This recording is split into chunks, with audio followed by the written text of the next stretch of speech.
Дамы ўсіх колераў і жанчыны, якія спяваюць. Насычаныя творы Ізраіля Басова, пачынальніка беларускага авангарду паваеннага часу, прэзентавалі ў Нацыянальным мастацкім музеі. Гэта першая настолькі маштабная выстава мастака, прымеркаваная да ягонага 100годдзя. Тут 111 працаў жывапісу і графікі з некалькіх беларускіх музеяў і найперш сямейнай калекцыі. Мастак, які стварыў такую колькасць цудоўных твораў, доўгі час заставаўся непрызнаны. Пры ягоным жыцці не было ніводнай персанальнай выставы.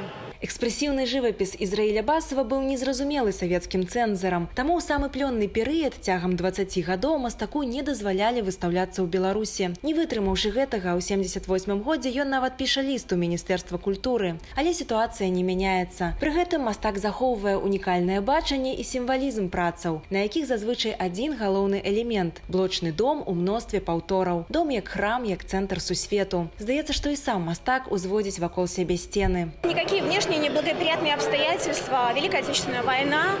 Художник эвакуировался в Янгиюль, потом служил в трудовой армии. Исключение его из Минского художественного училища за космополитизм и неприятие в 70-е, 80-е годы ничто не повлияло его на обретение себя. Імя Ізраіля Басова загучала зноў ужо ў незалежнай Беларусі, а першая персанальная выстава адбылася ў 96-м годзе, праз 2 гады пасля смерти мастака. І вельмі хацелася б, каб гэты мастак, конечно, все ж таки быў адпаведна уганараваны і ушанаваны мастацкай культуры. Каб яго узгадалі, успомнілі і надалі яму адпаведна яго маштабу месца. Дом, дрэва, чалавек – філасофскія сімвалы, якія праз авангардны погляд Ізраіля Басова вельмі зразумелыя і сучасныя. Пераканацца ў гэтым можна, наведаўшы выставу да 15 верасня. Александра Дорская, Белсад.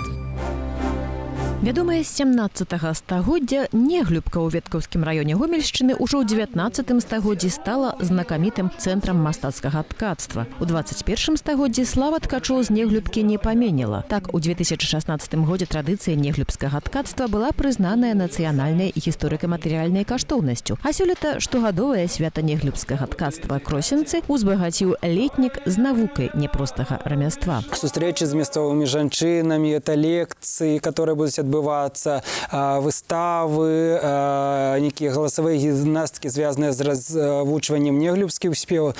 То бок зразумець гэтую традыцыю з розных бакоў. Традыцыйнае ткацтва не магло існаваць ізалявана. Яно нараджалася з песняй, з абрадамі, якім тысячы гадоў. Узгадай матую ж стралу, якая бытавала ў Неглюбцы. Групе людзей, 10 чалавек, которые сёння прыехалі з усёй Беларусі, гэта і Мінск, Бярэсце, Гомельшчына. Вось яны будуць вучыцца не проста тэхнічна ткаць, яны будуць вучыцца думаць. Вучыцца думаць як ткач, ісці шляхам ніткі, утку, узору і паглыбляцца ў таямніцы неглюбскага ткацтва сабраліся шмат ахвотнікаў. Ну, мне интересно это. Вот хочу тоже поучиться дальше. Я сам тку на Бердо ўжо 2 гады, але хацеў навучыцца працаваць на кроснах і перайсці ўвесь тэхналагічны працэс ад пачатку да канца. І, магчыма, буду збіраць кросны ў сабе дома там у Берасці. І вось прыехаў паглядзець і за досведам прыехаць.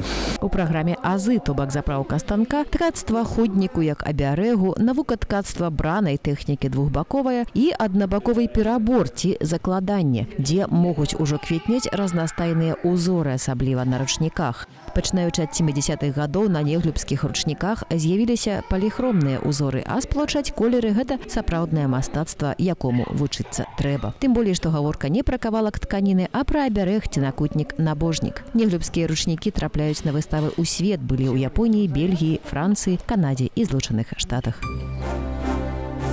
У берасцейскі тэатр «Крылы халопа» прыляцеў голуб. Ды не просты, а залаты. І гэта не казка, а сапраўднасць. Незалежны тэатр атрымаў прэстыжную міжнародную ўзнагароду «Залаты голуб». Узнагарода заснавала якую Аан насамрэч крылатая. Штогод яна перамяшчаецца да новага пераможцы, якім можа стаць арганізацыя ці група людзей, творцаў, аніматараў, педагогаў за значны ўнёсак у абарону правоў і годнасці чалавека. «Крылы халопа» узнагароду заслужылі. 18 лет мы как можем, стараемся, в общем, выступать насколько можем, вот в защиту тех самых людей, о которых говорится вот, по поводу вручения этой награды. То есть тут и наша театральная, в общем, деятельность, и наша вот деятельность КХ.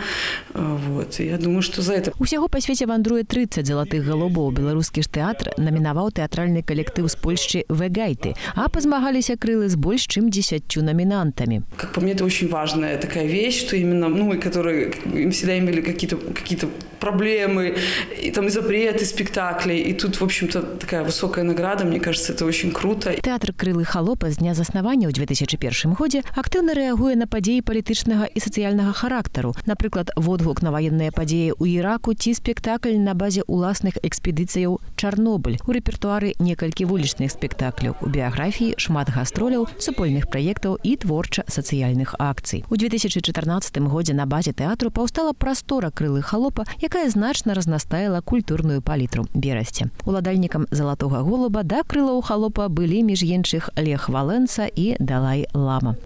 Вольга Гардзейчык, навіны культуры.